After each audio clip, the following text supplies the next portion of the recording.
Incorporar a los órganos de control interno, las SOSIs, la ley que implementa la incorporación progresiva de las plazas y presupuesto de los controles a la Contraloría General de la República. Esta ley es del año 2010, han pasado 5 años y sin embargo, por falta de voluntad política y presupuesto, esto no se ha realizado. No podemos darnos el lujo que los municipios y los gobiernos regionales tengan sus oficinas de control interno y sean pagados por las autoridades.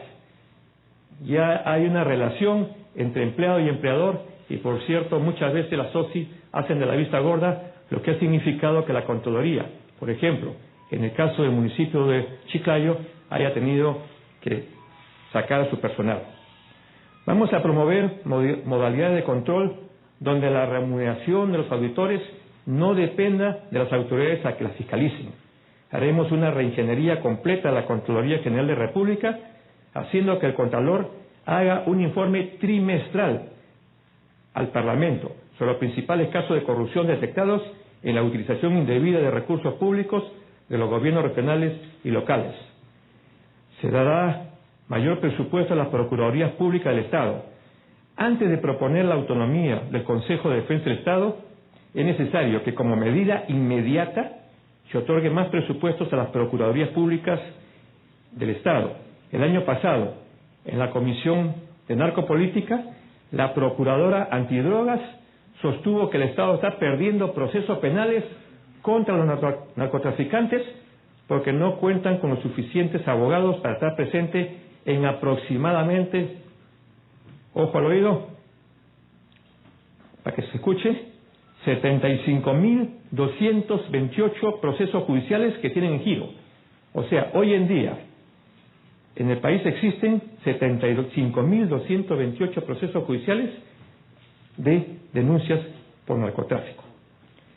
Extender la ley de silla vacía a los delitos de corrupción. En nuestro país, desde el 20 de marzo del año 2015, se cuenta con la ley de la silla vacía, la misma que regula la pérdida del escaño parlamentario, siempre que el congresista tenga sentencia firme por los delitos de tráfico ilícito de drogas, terrorismo, trata de personas y lavado de activos.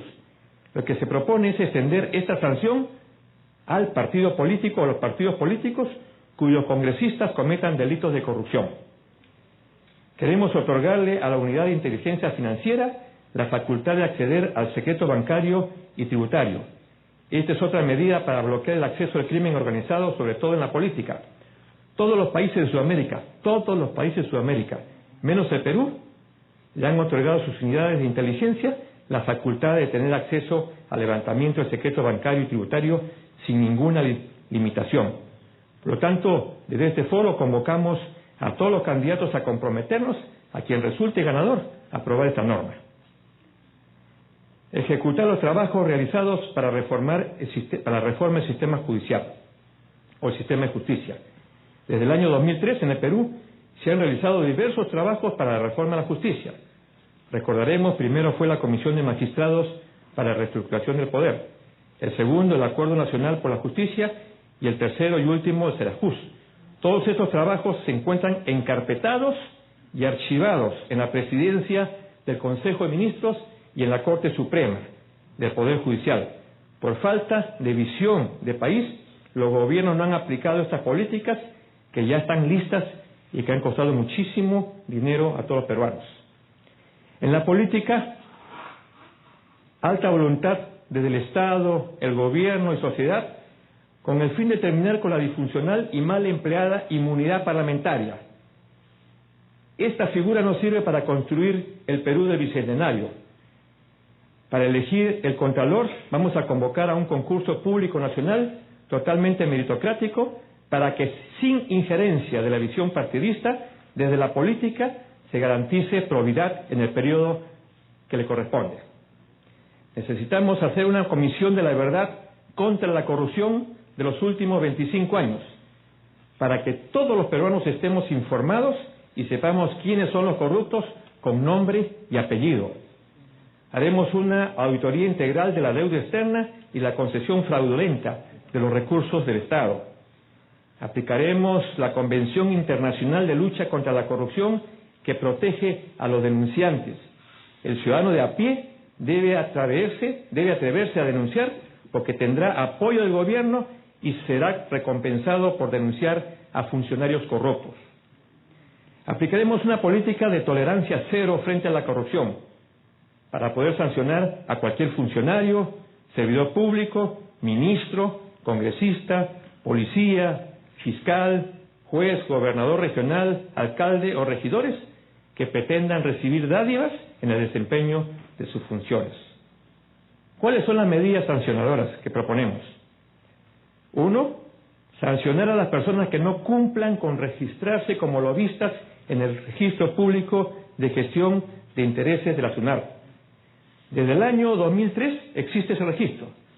Sin embargo, a la fecha, solo hay 5 o 6 lobistas registrados. Los gestores no se inscriben promoviendo la informalidad y en algunos casos la corrupción, por lo que es necesario sancionar a los que no se inscriban. Segundo, sanción sin ninguna vacilación al pago de diezmos en los procesos de selección. Hemos dicho ya que en nuestro país lamentablemente existe la cultura de viveza, para que algunos empresarios que postulan en concursos públicos del Estado, el pago de diezmos, soborna o coima es casi una costumbre y lo aceptan como parte de su presupuesto. Este es un tema que vamos a exigir que los auditores investiguen y sancionen. Sanción al corrupto y sanción al corruptor. Muerte civil para los corruptos. La muerte civil es un mecanismo que plantea que los sentenciados por corrupción con pago de reparación no puedan ejercer ninguna acción civil, como obtener préstamos o firmar contratos públicos privados, hasta cancelar la totalidad de la reparación civil al Estado. A esto le vamos a añadir la inhabilitación para trabajar en el Estado y participar en la política. Construcción de cárceles especiales para condenados por corrupción. Que todos los corruptos sean identificados públicamente y se ejerza presión ciudadana ante quienes roban al Estado, es decir, a quienes le roban a todos los peruanos y especialmente a los pobres. Vamos a creemos que va a ayudar en la lucha contra la corrupción disponer de cárceles en Llamayo y en otras latitudes que restringa toda posibilidad de diseminación y comunicación. Los sentenciados por corrupción deberán pagar sus alimentos y trabajar dentro del penal para pagar la reparación civil. Por último, no olvidemos que la corrupción está en todos lados. En el Congreso, en expresidentes, en candidatos, en alcaldes, en colaboradores de empresas privadas, en servidores públicos, en representantes de la CONFIEP, en algunos dueños de medios de comunicación, en el policía de la esquina, en el ciudadano de pie.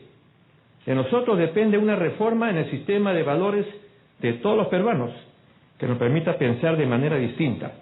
No ser corrupto es respetar a nuestros conciudadanos y en el 2021, al concluir nuestro gobierno, esperamos dejar un gobierno con ciudadanos que se respeten entre sí, como parte de nuestra visión. Queremos dejar un país reconciliado. Quiero culminar parafraseando a César Vallejo: no he venido a hablar de ideas aprendidas, sino de experiencias vividas. Muchas gracias.